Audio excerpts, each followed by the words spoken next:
Did open source steal the source code of FNaF 2?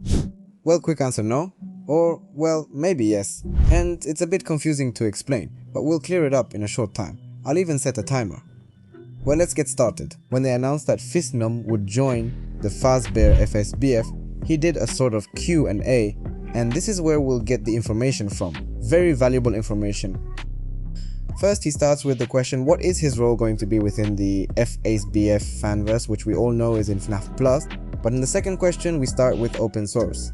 In short, he says it was a remake of FASBF 2, but Scott deleted it.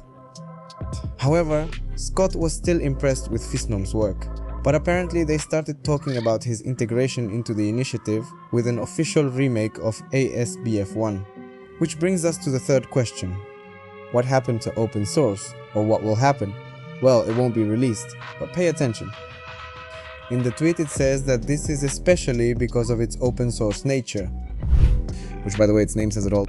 The main problem with this is that if it's open source, anyone can come and modify it, so that once and for all it looks like or is practically the same as the original Lesnar FASBF. Not with the changes I mentioned in my FAS 2 versus open source video. No, but rather as a free version of the same game. Basically a FASBF 2 with better graphics and practically the same, no changes at all. That already sounds bad. An unofficial free version of a paid game. I mean, here in Latin America, game piracy is already very normalized, even though technically it's still illegal. But that's not all, but also delivering a better experience.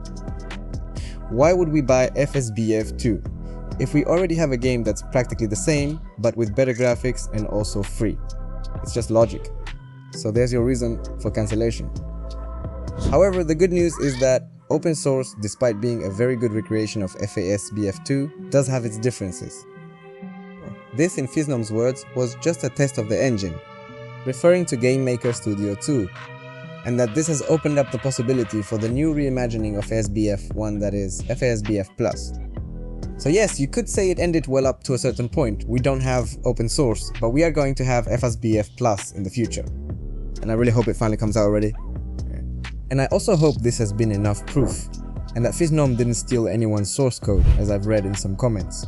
In fact, with my 3 Google searches worth of research, I know that Click Team Fusion, the engine used to make the second one, isn't really about programming. In fact, that's actually the premise of the engine itself. Making games without coding. Also, Game Maker Studio 2 uses its own programming language. It's called Game Maker Language. So that's it guys, I just wanted to clarify this after the video I made. And I also want to take this opportunity to tell you that the year 2022 was a rather strange year for the channel. And also for me, but I hope this year will be much better. And in fact, it definitely will be. And that's it. I hope you had a Happy New Year. And also a Merry Christmas. Well, that's all I had to say. See you in the next video.